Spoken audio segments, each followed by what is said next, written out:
paraissent tout à sa fin.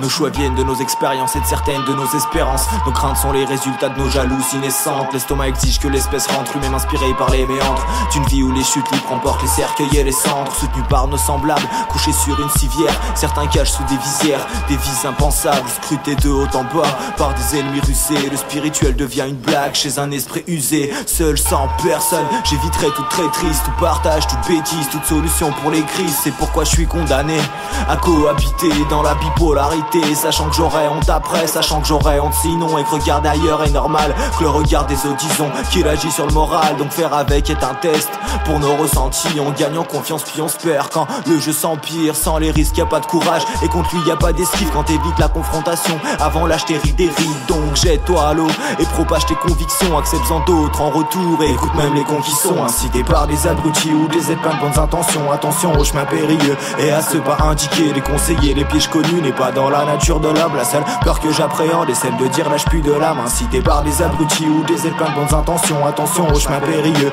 et à ceux pas indiqués, les conseillers, les pièges connus n'est pas dans la nature de l'homme. La seule peur que j'appréhende est celle de dire lâche plus de l'âme.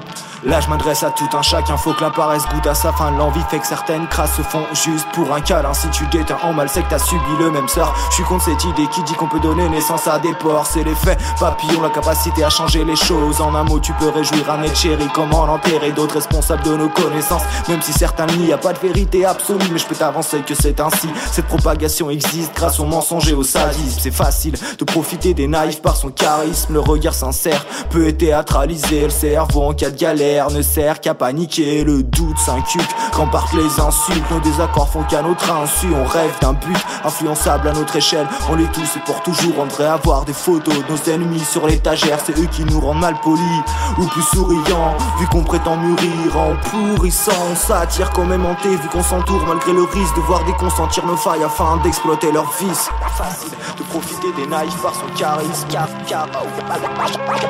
Incité par des abrutis ou des êtres pleins de bonnes intentions. Attention au chemin périlleux et à ceux pas indiqués, les conseillers, les pièges connus n'est pas dans la nature de l'homme. La seule peur que j'appréhende est celle de dire lâche plus de l'âme, incité par des abrutis ou des êtres pleins de bonnes intentions. Attention au chemin périlleux et à ceux pas indiqués, les conseillers, les pièges connus n'est pas dans la nature de l'homme. La seule peur que j'appréhende est celle de dire lâche plus de l'âme.